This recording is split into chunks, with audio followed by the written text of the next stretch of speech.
أعوذ بالله من الشيطان الرجيم. بسم الله الرحمن الرحيم. الحمد لله الذي أنزل على عبده الكتاب ولم يجعل له عوجا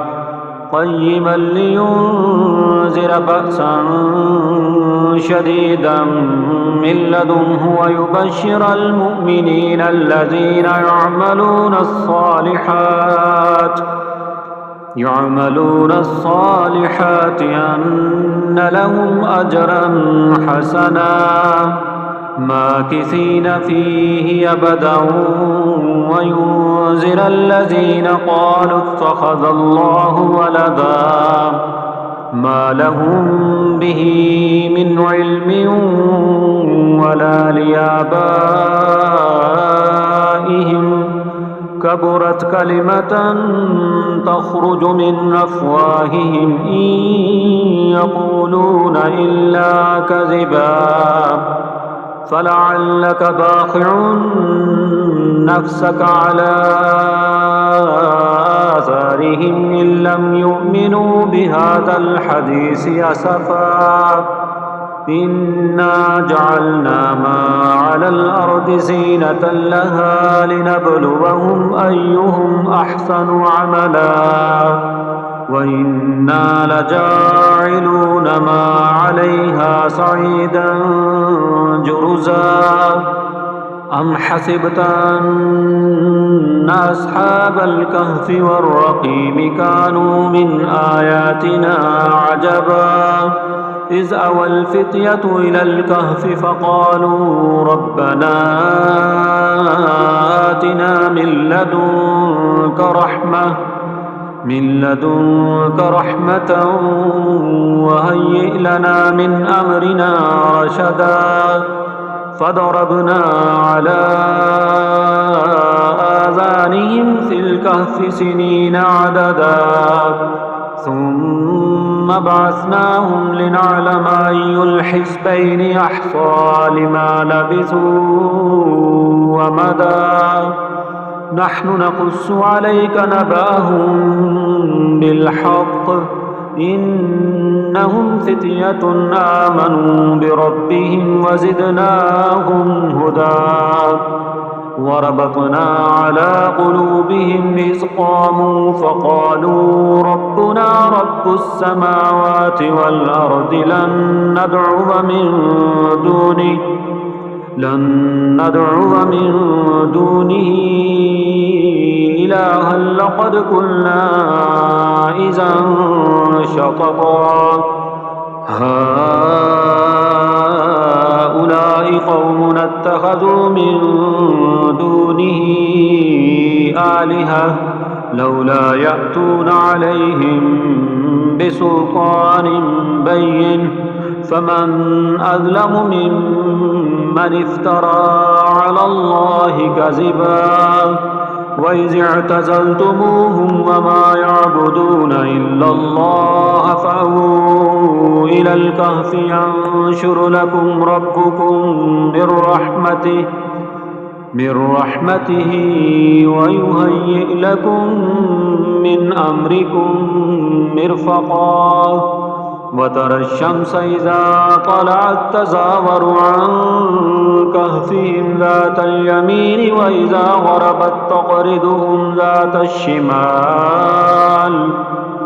وإذا غربت تقرضهم ذات الشمال وهم في فجوة منه ذلك من آيات الله من يهد الله فهو المهتد ومن يضلل فلن تجد له وليا مرشدا وتحسبهم أيقاظا وهم رقود ونقلبهم ذات اليمين وذات الشمال وكلبهم باسط ذراعيه بالوصيد لو اطلعت عليهم لوليت منهم فرارا ولملئت منهم رعبا وكذلك بعثناهم ليتساءلوا بينهم قال قائل منهم كم لبثتم قالوا لبثنا يوما أو بعد يوم قالوا ربكم أعلم بما لبثتم فابعثوا أحدكم بورقكم هذه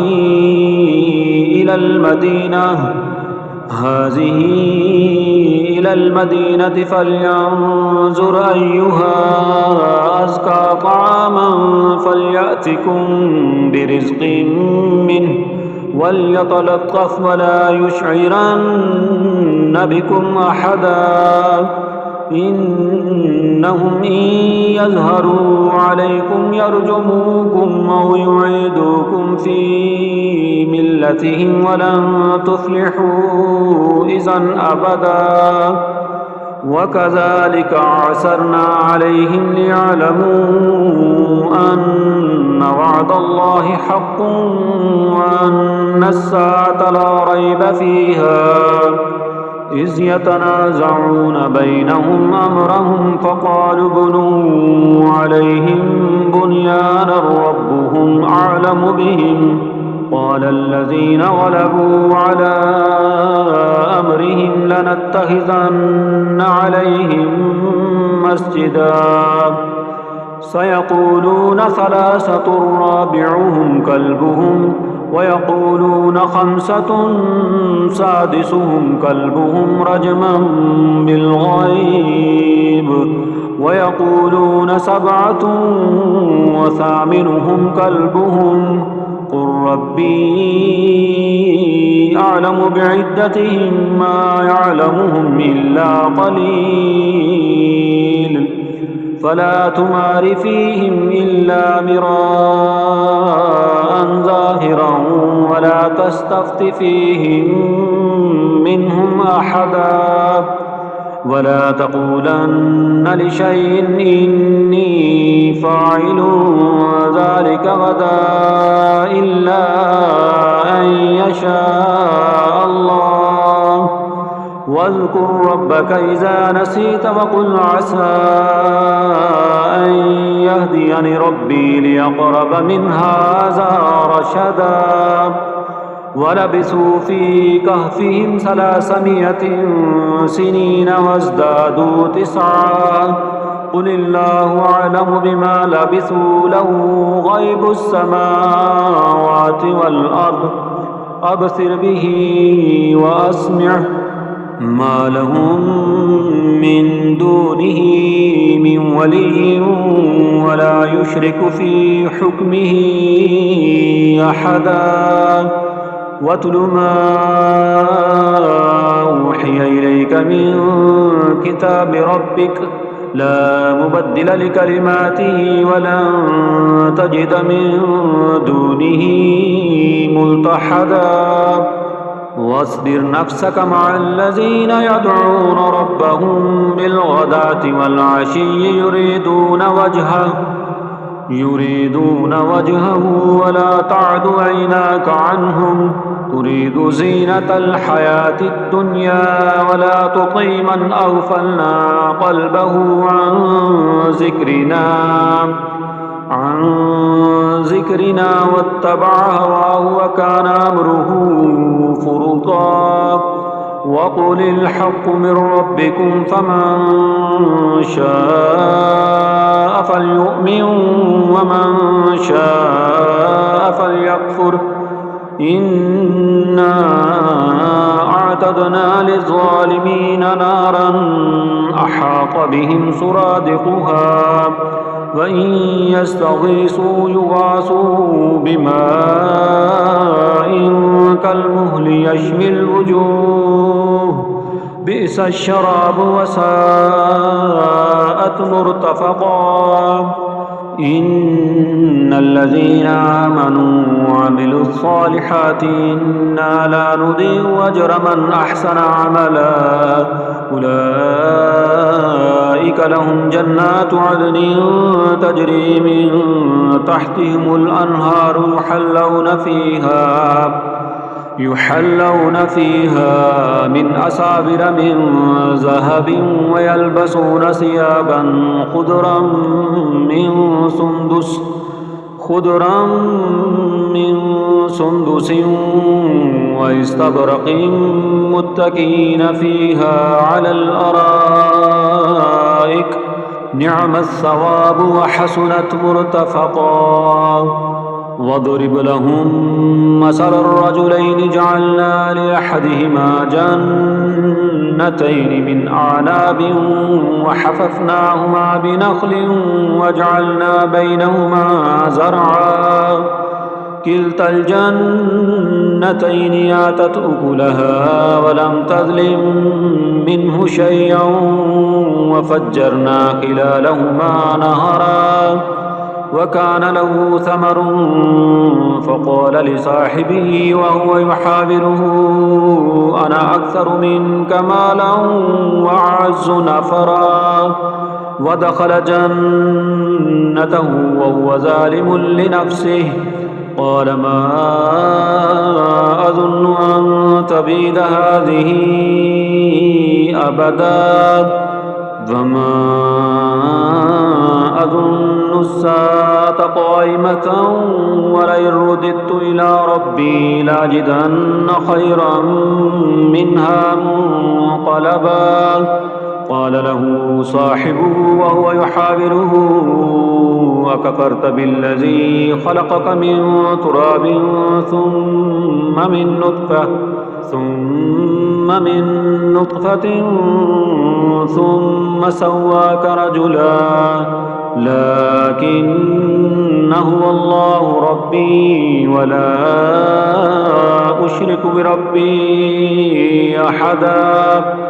ولولا إذ دخلت جنتك قلت ما شاء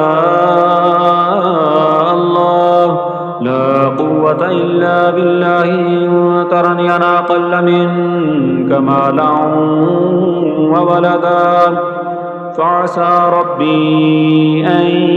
يؤتيني خيرا من جنتك ويرسل عليها حسبانا من السماء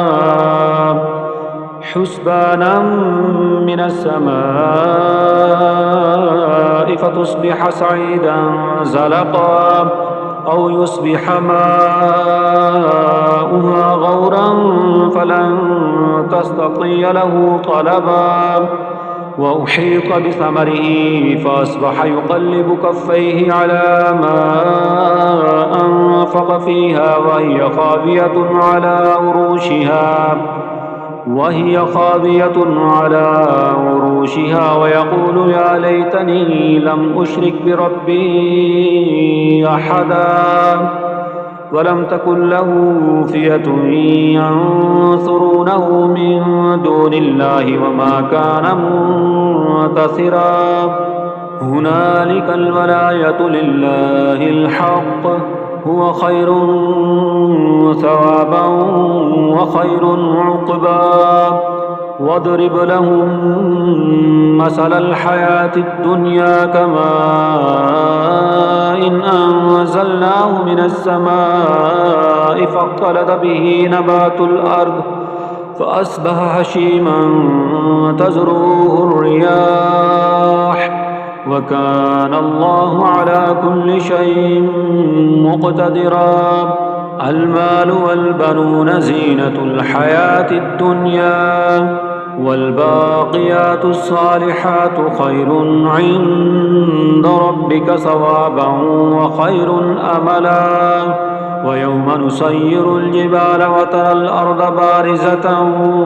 وحشرناهم فلم نغادر منهم أحدا وعرضوا على ربك صفا لقد جئتمونا كما خلقناكم أول مرة بل زعمتم أن لن نجعل لكم موعدا ووضي الكتاب فترى المجرمين مشفقين مما فيه ويقولون يا ويلتنا ما لهذا الكتاب لا يغادر صغيرة ولا كبيرة إلا أحصاها ووجدوا ما عملوا حاضرا ولا يظلم ربك أحدا وإذ قلنا للملائكة اسجدوا لآدم فسجدوا إلا إبليس كان من الجن ففسق عن أمر ربه أفتتخذونه وذريته أولياء من دوني وهم لكم عدو بئس للظالمين بدلا ما أشهدتهم خلق السماوات والأرض ولا خلق أنفسهم وما كنت متخذ المضلين عضدا ويوم يقول نادوا شركائي الذين زعمتم فدعوهم فلم يستجيبوا لهم وجعلنا بينهم موبقا ورأى المجرمون النار فظنوا أنهم واقعوها ولم يجدوا عنها مصرفا ولقد صرفنا في هذا القرآن للناس من كل مثل وكان الإنسان أكثر شيء جدلا وما منع الناس أن يؤمنوا إذ جاءهم الهدى ويستغفروا ربهم إلا أن تأتيهم سنة الأولين أو يأتيهم العذاب قبلا وما نرسل المرسلين إلا مبشرين ومنذرين ويجادل الذين كفروا بالباطل ليدحدوا به الحق واتخذوا آياتي وما أنذروا هزوا ومن أظلم ممن ذكر بآيات ربه فأعرض عنها ونسي ما قدمت يداه إنا جعلنا على قلوبهم أكنة أن يفقهوه وفي آذانهم وقرا وإن تدعوهم إلى الهدى فلن يهتدوا إذن أبدا وربك الغفور ذو الرحمة لو يؤاخذهم بما كسبوا لعجل لهم العذاب بل لهم موعد لن يجدوا من دونه موئلا وتلك القرى أهلكناهم لما ظلموا وجعلنا لمهلكهم موعدا وإذ قال موسى لفتاه لا أبرح حتى أبلغ مجمع البحرين أو أمضي حقبا فلما بلغا مجمع بينهما نسيا حوتهما فاتخذ سبيله في البحر سربا فلما جاوز قال لفتاه آتنا غداءنا لقد لقينا من سفرنا هذا نسبا قال أرأيت إذ أوينا إلى الصخرة فإني نسيت الحوت وما أنسانيه إلا الشيطان أن أذكره واتخذ سبيله في البحر عجبا قال ذلك ما كنا نبغي فارتد على آثارهما قصصا فوجد عبدا من عبادنا آتيناه رحمة من عندنا وعلمناه من لدنا علما قال له موسى هل أتبعك على أن تعلمني مما علمت رشدا قال إنك لن تستطيع معي صبرا وكيف تصبر على ما لم تحط به خبرا قال ستجدني إن شاء الله صابرا ولا أعصي لك أمرا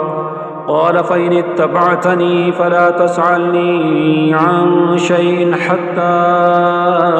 أحدث لك منه ذكرا فانطلقا حتى إذا ركبا في السفينة خرقها قال خرقتها لتغرق أهلها لقد جئت شيئا إمرا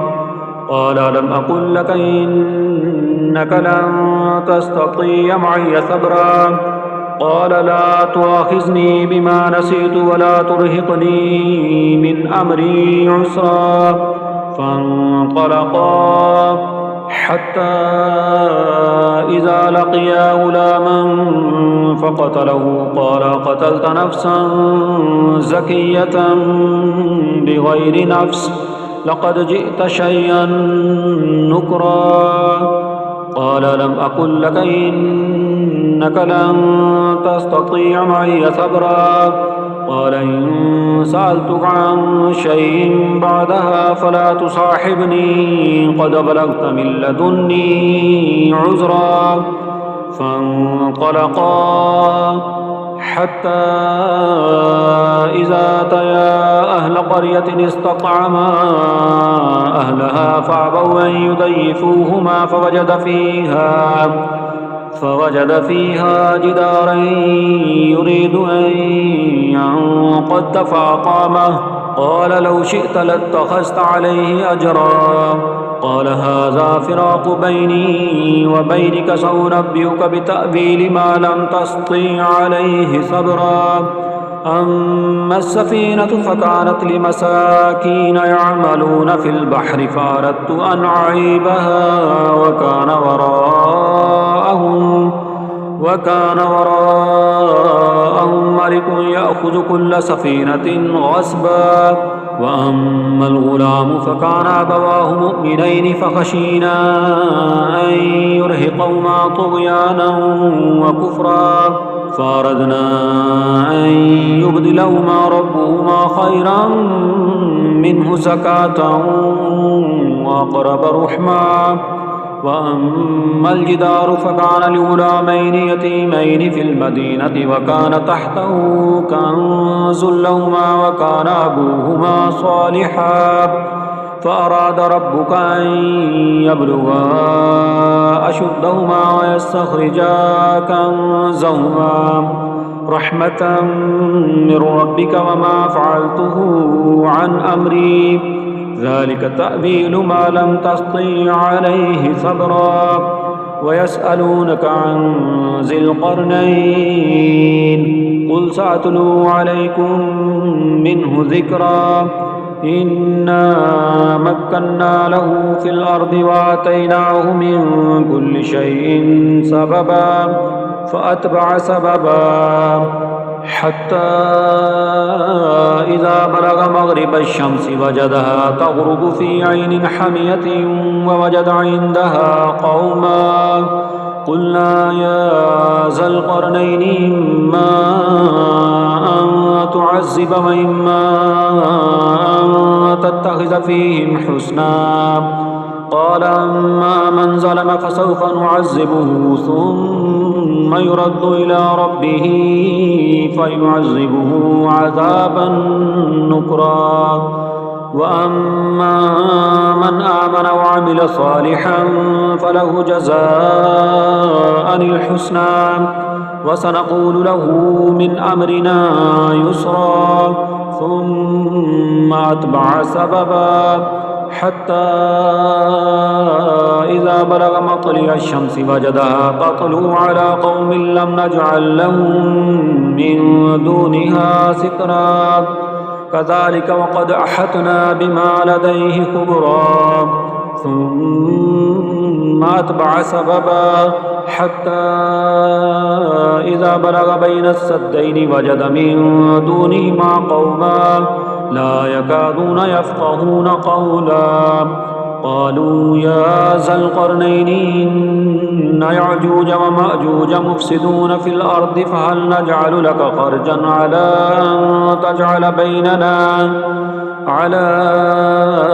أن تجعل بيننا وبينهم سدا قال ما مكني فيه ربي خير فاعينوني بقوة أجعل بينكم وبينهم ردما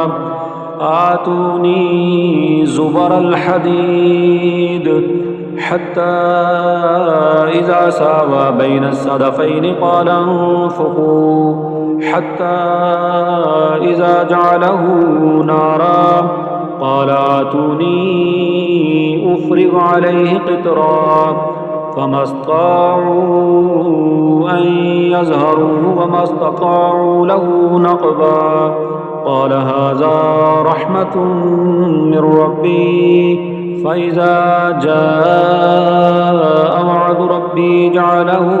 دكا وكان وعد ربي حقا وتركنا بعدهم يومئذ يموج في بعد ونفخ في الصور فجمعناهم جمعا وعرضنا جهنم يومئذ للكافرين عرضا الذين كانت أعينهم في غطاء عن ذكري وكانوا لا يستطيعون سمعا أفحسب الذين كفروا أن يتخذوا عبادي من دوني أولياء إنا أعتدنا جهنم للكافرين نزلا قل هل ننبئكم بالأخسرين أعمالا الذين ضل سعيهم في الحياة الدنيا وهم يحسبون أنهم يحسنون صنعا أولئك الذين كفروا بآيات ربهم ولقائه فحبطت أعمالهم فلا نقيم لهم يوم القيامة وزنا ذلك جزاؤهم جهنم بما كفروا واتخذوا آياتي ورسلي هزوا إن الذين آمنوا وعملوا الصالحات كانت لهم جنات الفردوس نزلا خالدين فيها لا يبغون عنها حبلا قل لو كان البحر مدادا لكلمات ربي لنفد البحر قبل أن تنفد كلمات ربي ولو جئنا بمثله مددا قل إنما أنا بشر مثلكم يوحى إلي أنما إلهكم إله واحد فمن كان يرجو لقاء ربه فليعمل عملا صالحا ولا يشرك بعبادة ربه أحدا